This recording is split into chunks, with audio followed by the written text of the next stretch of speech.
Hi అండి అందరికీ. ఈ వీడియోలో అయితే Krishna Mukunda Murari hand cutting and stitching చాలా సింపుల్గా కొత్తగా నేర్చుకున్న వారికి అర్థమయ్యేటట్టు చెప్తానండి.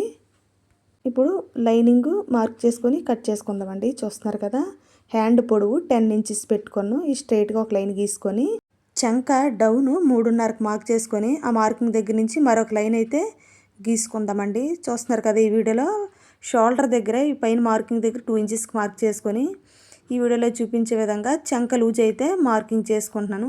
6.5 7 వచ్చిందనమాట. ఇప్పుడు హ్యాండ్ లూజ్ మార్క్ చేసుకొని స్ట్రైట్గా ఒక గీత గీసుకుందాం. ఖర్చుల కోసం అయితే ఒక 3.5 ఇంచెస్ పెడుతున్నాను, ఎందుకంటే కస్టమర్ ఖర్చులు ఎక్కువ పెట్టమన్నారు. ఇప్పుడు పైన అయితే పఫ్ కోసం 3.5 4 ఇంచులకు పొడవు పెట్టుకొని ఇక్కడ 2.5 మార్క్ చేసుకొని ఈ వీడియోలో చూపించే విధంగా మార్కింగ్ చేసుకోవడం అనేది చాలా సింపుల్. ఇలా స్ట్రైట్గా మార్కింగ్ చేసుకున్న తర్వాత ఈ మిడిల్లో ఒక 1/2 ఇంచుకి మార్క్ చేసుకొని ఇప్పుడు పఫ్ కోసం అయితే మార్కింగ్ చేసుకుంటున్నానండి. చూస్తారు కదా, ఇలాగ చాలా సింపుల్గా మార్కింగ్ చేసుకోవచ్చు. ఇప్పుడు చూపిస్తున్న ప్లేస్లో చిన్న కట్టించుకొని అక్కడి నుంచి అయితే కుచ్చులు పెట్టుకోవాలి. ముందుకైతే ఈ వీడియోలో చూస్తున్నారు కదా, ఇక్కడ 3.5 మార్క్ చేసుకొని చంక లూజ్ ఉంది కదా, పైకి 2 ఇంచెస్కి మార్క్ చేసుకొని తిన్నగా అయితే ఒక లైన్ అయితే గీసుకోవాలండి. చూస్తున్నారు కదా, ఈ వీడియోలో మీకు అర్థమయ్యేటట్టు వివరంగా చెప్పడానికి అయితే నేను ట్రై చేస్తున్నానండి.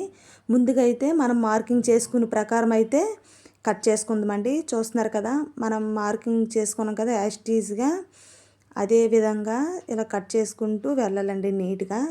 మనం కొత్తగా నేర్చుకునేటప్పుడు అస్సలు కంగారు పడకూడదు. చూస్తున్నారు కదా, ఇక్కడ 3.5 మార్క్ చేసుకున్నాం కదా, ఈ పైన అయితే 1 ఇంచ్ యాడ్ చేయాలి, ఖర్చులు ఎక్కువ పెట్టుకున్నాం కాబట్టి. చూస్తున్నారు కదా, ఇప్పుడు కృష్ణ ముకుంద మురారి మార్క్ చేసుకున్నాం కదా, అది కూడా కట్ చేసుకుందాం. ఇదైతే ఫస్ట్ మెయిన్ పీస్ మీద వేసి కట్ చేసుకుందాం అండి. చూస్తున్నారు కదా, కృష్ణ ముకుంద మురారి హ్యాండ్స్కి అయితే ఆపోజిట్ కలర్ ఉంటే డిజైన్ అయితే సూపర్గా వస్తుందండి. ఈ పై పీసు మనం కట్ చేసుకునేటప్పుడు డిజైన్ కూడా చూసుకోవాలి.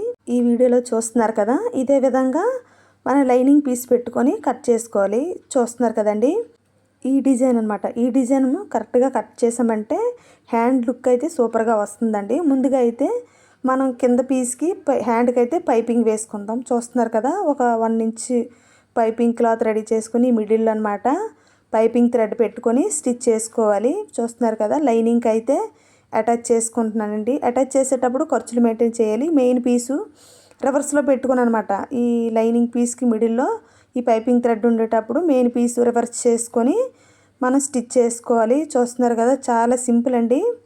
ఎడ్జ్లోనైతే స్టిచ్ చేసుకోవాలండి. చూస్తున్నారు కదా, ఈ వీడియోలో ఎడ్జ్లో స్టిచ్ చేసుకున్న తర్వాత ఈ టాప్ స్టిచ్ వేసుకోవాలి. ఇంకో stitch lining piece main piece అయితే జాయింట్ చేసుకుందామండి. వీడియోలో చూస్తున్నారు కదా, కింద పీస్ కానీ పై పీస్ కానీ లాగకుండా మనం ఈ 2 పీసుల్ని జాయింట్ చేసుకోవాలండి. ఈ ఎక్స్ట్రా పీస్ని అనమాట కట్ చేసుకోవాలండి. చూస్తున్నారు కదా, ఈ ఛానల్లో అయితే మంచి మంచి వీడియోస్ టిప్స్ అయితే వస్తాయండి.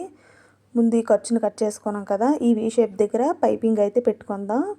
ఈ పైపింగ్ క్లాత్ 1.5 ఇంచు మనకు కట్ చేసుకొని ఈ చివరిలో చూస్తున్నారు కదా, ఈ వీడియోలో ఫోల్డింగ్ చేసుకొని ఇక్కడ ఈ మెయిన్ పీస్కి అయితే అటాచ్ చేసుకుందాం. చూస్తున్నారు కదా, ఈ వీడియోలో మీకు అర్థమైంది అనుకుంటున్నాను. చూస్తున్నారు కదా, ఈ వీ షేప్ దగ్గరికి వస్తేకి చిన్న కుచ్చి పెట్టుకోవాలి. అలా పెట్టుకుంటే షేప్ అనేది కరెక్ట్గా తిరుగుతుంది అనమాట. చూస్తున్నారు కదా, ఈ వీడియోలో అయితే చూస్తున్నారు కదా, స్టిచ్ చేసుకున్న తర్వాత ఈ మిడిల్ అనమాట కట్టించుకొని స్టిచ్ చేసుకున్నాం కదా, ఈ మిడిల్లో పైపింగ్ థ్రెడ్ పెట్టుకొని ఇది బ్యాక్ వైపుకి పెట్టుకొని క్లాత్ అనమాట. చూస్తున్నారు కదా, ఈ వీడియోలో పైపింగ్ అయితే నీట్గా వస్తుందండి. ఎడ్జ్లో అనమాట స్టిచ్ వేసుకోవాలండి, క్లాత్ మీద పడకూడదు, అలాగని పైపింగ్ మీద కూడా పడకూడదు.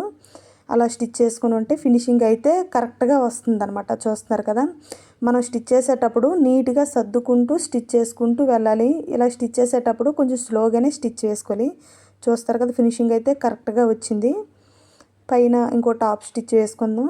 ఇలా టాప్ స్టిచ్ చేయడం వల్ల కొంచెం కుట్లు కదలకుండా స్ట్రాంగ్గా ఉంటాయి అన్నమాట. చూస్తున్నారు కదా, ఈ డిజైన్ అయితే ముందు గమ్ పెట్టి అటాచ్ చేసుకుందామండి పై పీస్ని. చూస్తున్నారు కదా, అక్కడక్కడ గమ్ పెట్టుకోవాలి, అది కూడా ఎడ్జ్లో మాత్రమే గమ్ పెట్టుకోవాలి. ఇలా గమ్ పెట్టుకున్న తర్వాత మనం హ్యాండ్తోని కొంచెం నొక్కు పెట్టి చేసుకోవాలి. చూస్తున్నారు కదా, కావాలంటే ఇలాగ ఐరన్ కూడా చేసుకోవచ్చు. నేనైతే బాక్స్ అయితే కొంచెం హీట్ చేసి తెచ్చుకున్నాను అనమాట. చూస్తున్నారు కదా, ఇలా ఐరన్ చేసుకున్న తర్వాత ఈ ఎక్స్ట్రా పీసులను అయితే కట్ చేసుకోవాలండి. చూస్తున్నారు కదా, అది చాలా సింపుల్ అండి, ఈజీగా మోడల్స్ అయితే స్టిచ్ చేసుకోవచ్చు. కొత్తగా కుడుతున్న వారు అస్సలు భయపడకండి. చూస్తున్నారు కదా, మనమైతే ఈ హ్యాండ్ని ఈ వీ షేప్ ఉంది కదా, కరెక్ట్గా ఇలా స్టిచ్ చేసుకోవాలండి. చూస్తున్నారు కదా, చాలా సింపుల్ అండి.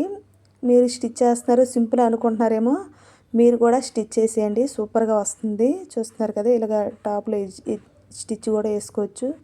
తర్వాత ఇక్కడ కట్టించుకున్నాం కదా, ఈ కట్ట నుంచి అనమాట మన వైపుకు కుచ్చులు పెట్టుకోవాలి. ఫస్ట్ అయితే ఈ మిడిల్లో ఒక కట్ట ఉంటుంది షోల్డర్ దగ్గర, అక్కడికి వచ్చేసరికి కనుక మన ఆపోజిట్లో కుచ్చులు పెట్టుకోవాలన్నమాట. చూస్తున్నారు కదా ఈ వీడియోలో, ఇలాగ ఆపోజిట్లో కుచ్చులు పెట్టడం వల్ల చూసారు కదా పఫ్ అయితే కరెక్ట్గా వచ్చింది. ఈ వీడియో మీకు నచ్చితే లైక్ చేయడం మర్చిపోకండి. Thank you.